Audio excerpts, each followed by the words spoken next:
सबको माफ करते हुए, तो सबसे माफी मांगते हुए हो जाओ। ये शब्द सिर्फ शब्द नहीं थे, ये एक माँ बाप की 13 साल लंबी लड़ाई का अंत था। एक ऐसे बेटे के लिए जिसकी सांसें तो चल रही थी लेकिन जिंदगी कहीं पीछे छूट चुकी थी। 15 मार्च 2026 का वो दिन था जब हरीश राणा को घर से अंतिम बार विदा किया जा रहा था। उस दौरान ब्रह्मा कुमारी लवली दीदी के ये शब्द बोले गए थे और उसी पल का 21 सेकंड का वीडियो सोशल मीडिया पर तेजी से वायरल हो गया। जिसने भी उस वीडियो को देखा वो खुद को रोक नहीं पाया। उस वीडियो में हरीश राणा एक बिस्तर पर लेटा हुआ था। उसकी आंखें इधर उधर हिल रही थी जैसे वो कुछ कहना चाहता हो। उसके होंठ भी हल्के हल्के हिल रहे थे जैसे कोई अधूरी बात बाहर आने की कोशिश कर रही हो। लेकिन ना कोई उसकी आंखों की भाषा समझ पा रहा था, ना ही कोई उसके होठों की। उसके हाथ पैर बिल्कुल निष्क्रिय थे। वो किसी तरीके का इशारा भी नहीं कर सकता था। 13 साल पहले डॉक्टरों ने साफ कह दिया था कि वो ना बोल सकता है और ना ही किसी को पहचान सकता है।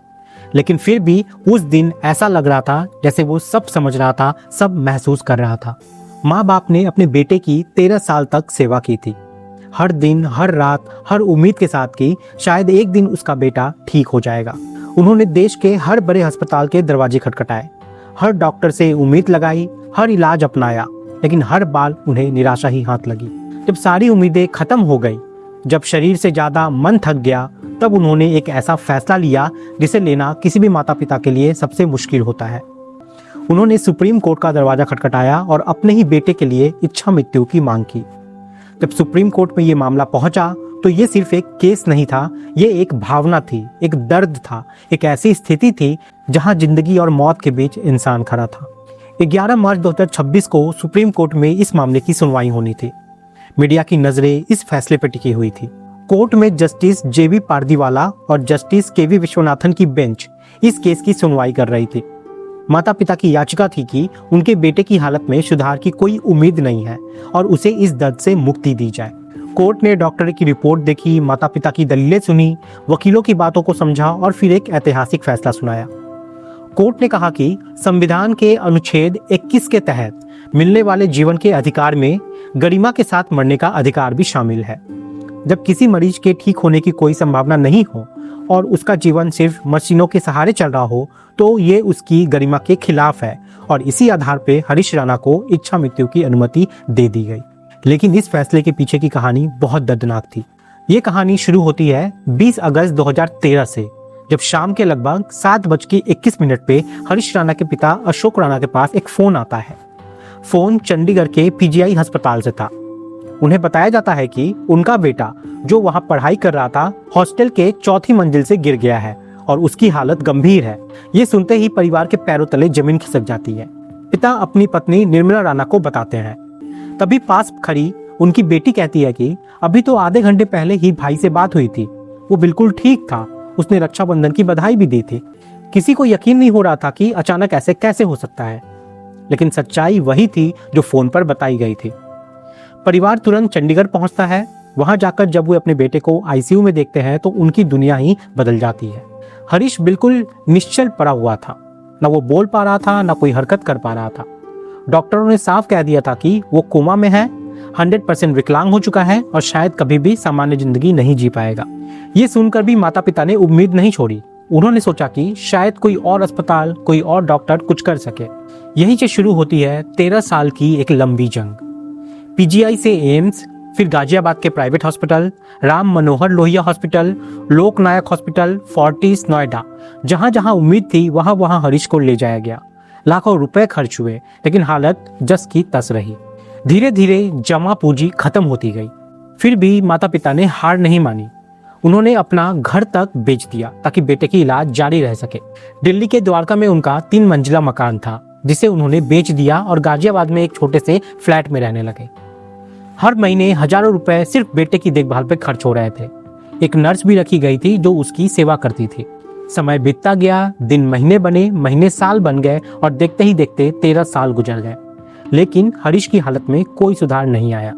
तब जाकर एक दिन माँ ने अपने पति से कहा कि अब और नहीं, अब हमें अपने बेटे को इस दर्द से मुक्त करना होगा। 13 साल की एक लंबी जंग। पीजीआई से एम्स, फिर गाजियाबाद के private hospital, Ram Manohar Lohia hospital, लोकनायक हॉस्पिटल, फोर्टिस नोएडा, जहां जहां उम्मीद थी वहां वहां हरीश को ले जाया गया। लाखों रुपए सिर्फ बेटे की देखभाल पे खर्च हो रहे थे। निर्मला राणा ने जब अपने पति अशोक राणा से ये बात कही कि अब हमें अपने बेटे के लिए इच्छा मृत्यु की मांग करनी चाहिए, तो ये सिर्फ एक सुझाव नहीं था बल्कि 13 साल के दर्द का निचोड़ था। लेकिन एक पिता के लिए ये फैसला आसान नहीं था। अशोक राणा ये सुनकर टूट गए। उनकी आंखों में आंसू बहने लगे। उन्होंने कहा कि मैं अभी इतना मजबूत नहीं हूं कि अपने ही बेटे के लिए मौत मांग सकूं। लेकिन हालात ऐसे थे कि अब कोई और रास्ता भी नहीं बचा था।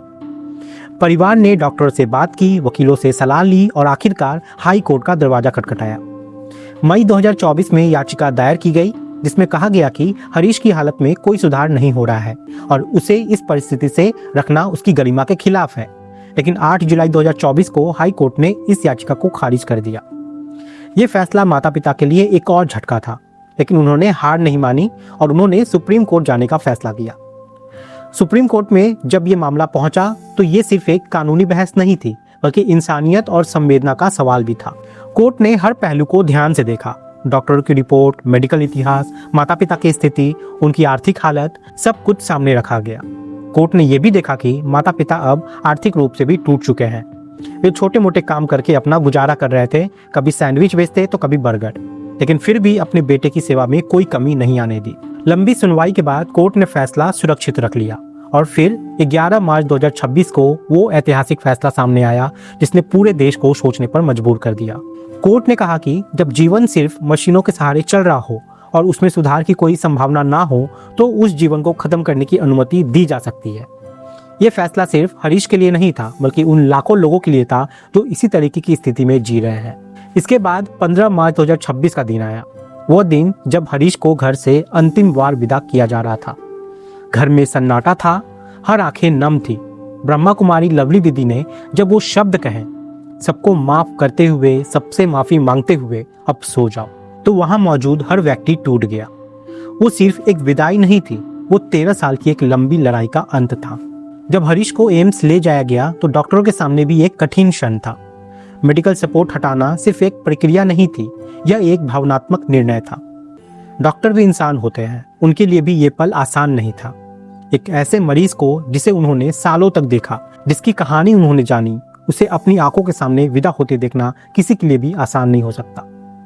इस पूरी घटना ने पूरे देश को झकझोर कर रख दिया। सोशल मीडिया पर जो 21 सेकंड का वीडियो वायरल हुआ उसने हर किसी को सोचने पे मजबूर कर दिया। लोग अपनी अपनी भावनाएं व्यक्त करने लगे।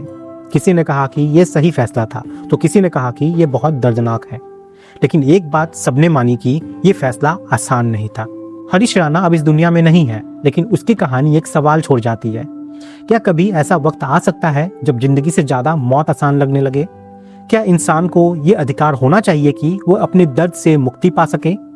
ये सवाल सिर्फ कानून का नहीं बल्कि समाज और इंसानियत का भी है। माता पिता के लिए ये कहानी कभी खत्म नहीं होगी।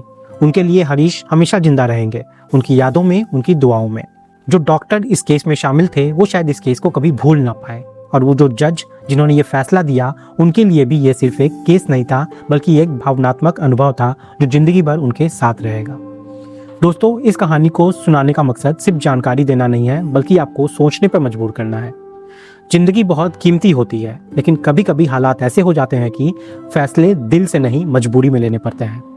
हमें ये समझना होगा कि हर कहानी के पीछे एक दर्द होता है, एक संघर्ष होता है जिसे हम बाहर से देखकर पूरी तरह समझ नहीं सकते।